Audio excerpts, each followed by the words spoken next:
আচ্ছা মা ঠিক আছে, যা ভালো। হ্যাঁ বিচার দাও, বেশি করে বিচার দাও আমার নামে। বিচার দিয়ে কি করতে পারবে তুমি? তোমার বাবা মায়ের কাছে আমাকে আমার নামে নালিশ করে বিচার দিয়ে তুমি কি করতে পারবে? আচ্ছা কোনোদিন কি আমি তোমার নামে আমার বাবা মার কাছে বিচার দিয়েছি? না। তাহলে এখন কেন বলছো আমার মা অসুস্থ? তুমি তো খোঁজ নাও না, আমি খোঁজ নিচ্ছি যে আমার মা কেমন আছে।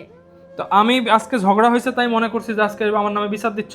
তুমি ঝগড়া করার সময় যত উল্টাপাল্টা কথা বলো, আমি কি কখনো বলি আমার বাবা মাকে? আর আমি ওরকম চেষ্টাবো না যে তোমার নামে আমি আমার বাবা মার কাছে বিচার দিব। আমি যদি আমার বাবা মার কাছে তোমার নামে বিচার দিই, সেখানে কি তোমার মান সম্মানটা থাকবে? আমার বাবা মা কি তোমাকে সম্মান করবে? তারা কি তোমাকে সে আগের মতো সম্মানটুকু করবে? হ্যাঁ তাই তো। হ্যাঁ তাই তো, বুঝছো না? আর বাড়িতে যে আমার ছোট ভাই বোন আছে, যখন আব্বা আম্মা আমার এই বিষয়ে আলোচনা করবে, তখন তারা শুনতে পাবে না? তারা শোনার পরে তাদের রিয়াকশন কি থাকবে?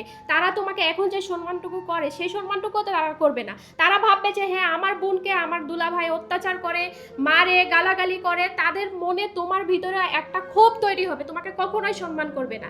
আর আমি ওরকম বউ না যে আমার স্বামীর যেখানে অসম্মান হবে বা অসম্মানের কাজ আমি কখনো করব।